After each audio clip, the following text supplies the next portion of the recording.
Dedicación de la Basílica de San Juan de Letrán. Lectura del Santo Evangelio según San Juan. Se acercaba la Pascua de los judíos y Jesús subió a Jerusalén. Encontró en el templo a los vendedores de bueyes, ovejas y palomas, y a los cambistas sentados, y haciendo un azote de cordeles, los echó a todos del templo, ovejas y bueyes, y a los cambistas les esparció las monedas y les volcó las mesas, y a los que vendían palomas les dijo: Quitad esto de aquí, no convirtáis en un mercado la casa de mi Padre. Sus discípulos se acordaron de lo que está escrito: el celo de tu casa me devora. Entonces intervinieron los judíos y le preguntaron: ¿qué signos nos muestras para obrar así? Jesús contestó: destruid este templo, y en 3 días lo levantaré. Los judíos replicaron: 46 años ha costado construir este templo, y tú lo vas a levantar en 3 días. Pero él hablaba del templo de su cuerpo. Y cuando resucitó entre los muertos, los discípulos se acordaron de que lo había dicho, y creyeron a la Escritura y a la palabra que había dicho Jesús. Palabra del Señor. Estas lecturas de hoy fueron escogidas en razón de la celebración, porque hacen mención al templo. Al templo y, como se ha escuchado, también al cuerpo de Cristo como templo de la nueva alianza. El templo que los hombres, aquellos hombres, destruirán y que Él hará surgir al 3er día, es su preciosísimo cuerpo. De eso lo acusarán. Lo acabamos de oír cuando los judíos le piden con qué autoridad había echado a los mercaderes del templo. Jesús respondió diciendo: destruid este templo y en 3 días lo levantaré. Bien, cuando lo apresan a Jesús y lo llevan ante el Sanedrín, 2 testigos falsos, que ni siquiera se ponían de acuerdo entre ellos, lo acusan de haber dicho: yo puedo demoler el templo de Dios y en 3 días reedificarlo. Jesús era para ellos reo de querer destruir el templo y de hacerse como Dios. Ante el acto de autoridad y de justicia del Señor de limpiar el templo de mercantes, aunque estos mercantes estuvieran no dentro del templo, sino en el atrio de los gentiles, pero ni siquiera eso admitía el Hijo de Dios, a quien lo devoraba los celos por la casa de su Padre. Los judíos le habían pedido un signo, y Jesús se los dio y nadie lo entendió. Pero los discípulos recién cayeron en la cuenta del significado una vez que el Señor hubo resucitado el 3er día. En su cuerpo habitaba y habita toda la divinidad. Ellos le preguntan, Él responde, y en esa respuesta está toda la autoridad que aquellos le negaban. La autoridad de Dios mismo. Y esta respuesta nos lleva a otra, la que Jesús le dará más tarde a la samaritana. Cuando ella le pregunte dónde hay que adorar a Dios, si en el templo judío del monte Sión, en Jerusalén, o en el de los samaritanos, en el monte Garizim. Jesús entonces dirá a la samaritana: créeme, mujer, ha llegado el momento en que ni en este monte, ni en Jerusalén adorarás al Padre. Vosotros adoráis lo que no conocéis, nosotros adoramos lo que conocemos, porque la salvación viene de los judíos. Pero ha llegado el momento, y es ahora, en que los verdaderos adoradores adorarán al Padre en espíritu y en verdad. Porque el Padre busca tales adoradores. Dios es espíritu, y los que le adoran deben hacerlo en espíritu y en verdad. Eso está en el 4.º capítulo de San Juan. Y en cambio, esto de la expulsión de los mercaderes del templo está en el capítulo 2 de San Juan. Es decir, él pone ese episodio al comienzo, no como los otros al final. Bueno, hay al final del recorrido del Señor, quiero decir, ¿no? Antes de su pasión. Hay un solo templo, un lugar sacratísimo en el que se adora a Dios. Y esto lo dejó bien claro el Señor. Y solo ahí en ese lugar se lo adora en espíritu y en verdad. Y ese templo es el cuerpo de Cristo. Y su cuerpo es el cuerpo eucarístico, o como se lo llamaba antiguamente, su cuerpo místico.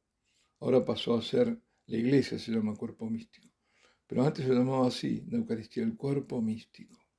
O sea, si unimos ambas cosas, se lo adora en la iglesia, y concretamente en espíritu y en verdad, en la iglesia, en la Eucaristía.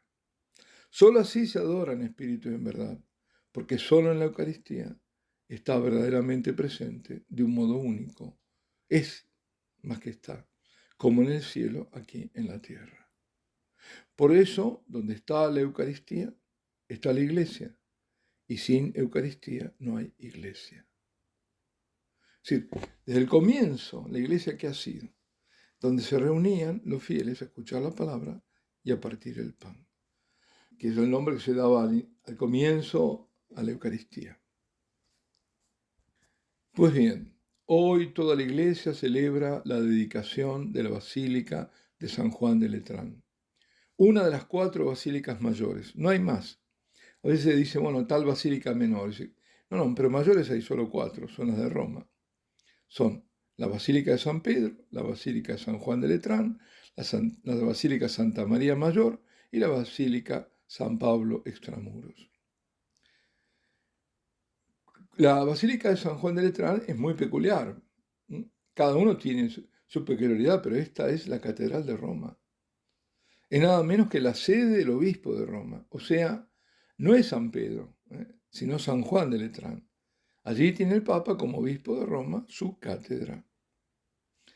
A principios del siglo IV, estamos por los 300 y algo, Roma comenzó a cambiar su aspecto arquitectónico tradicional gracias al emperador Constantino y a la actividad constructora que favoreció.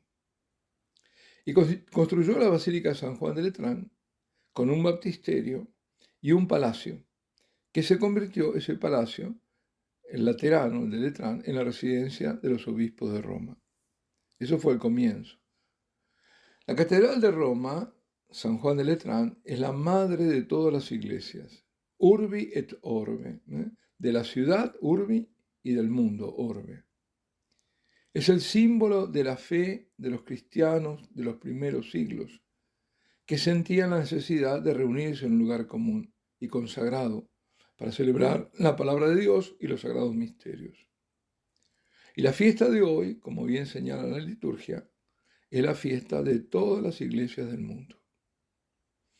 Al recordar un templo en particular, la dedicación de la Basílica de Santo Salvador, porque así se llamó al comienzo, se llamaba de Santo Salvador, o de San Juan de Letrán.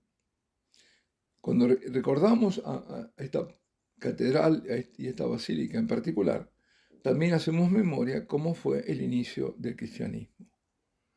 El templo de Jerusalén para los judíos del camino, o sea, así se lo llamaba, esos primerísimos cristianos, careció de significado como lugar de presentar sacrificios de animales. Esto lo demuestra teológicamente en forma excelente el autor de la carta a los hebreos. Los cristianos de los primerísimos tiempos no tenían templo, eran perseguidos. En las grandes épocas de persecución, no fue siempre, pero hubo oleadas tras oleadas, pero necesitaban tener lugares donde reunirse. Y lo hacían en el cementerio, las catacumbas, y en las casas particulares donde proclamaban la palabra de Dios y celebraban la fracción del pan, o sea, la Eucaristía. Fueron las primeras iglesias, las iglesias domésticas, eran casas particulares. Eran los tiempos en que la iglesia o era perseguida, como digo, o no era reconocida. Ya antes de Constantino hubo algún reconocimiento. Esto es una especie de perla, ¿no? Porque se sabe, porque está documentado, que a principios del siglo III, es decir, estamos hablando de un siglo anterior de la construcción de San Juan de Letrán, más de un siglo en realidad, porque fue el 311 o por ahí, el 200 digo y algo, ¿no? 200, al comienzo de 200. Alejandro Severo dio la razón a la comunidad cristiana en un juicio contra unos posaderos que protestaban contra la transformación de una taberna en lugar de culto cristiano. No querían. Y les dio la razón. Bueno, o sea, un siglo antes que Constantino reconociese el cristianismo como religión oficial. Ese fue el gran cambio, ¿no? La Basílica de Letrán fue fundada por el Papa Melquíades.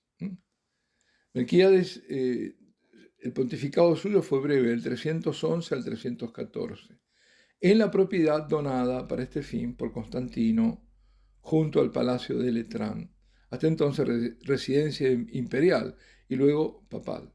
Y así surgió la iglesia madre de todas las iglesias de la ciudad y del mundo, como decía, destruida y reconstruida muchas veces. Hasta 5 concilios se celebraron ahí, o en el palacio adyacente de Letrán, que bueno, actualmente es la sede del Vicariato de Roma. 3 de esos concilios fueron en el siglo XII, en el 1100. Y uno, el más famoso, el cuarto concilio de Letrán, fue en el 1215, y un último en el siglo XVI. Creo que estos datos mínimos son necesarios para conocer nuestros comienzos y el significado de esta basílica catedral. Bueno, queridos hermanos, roguemos a Dios que prepare el templo de su gloria con piedras vivas y escogidas, que funda su Santo Espíritu para hacer de nosotros el pueblo de creyentes que pueble la Jerusalén celestial. Alabado sea Jesucristo.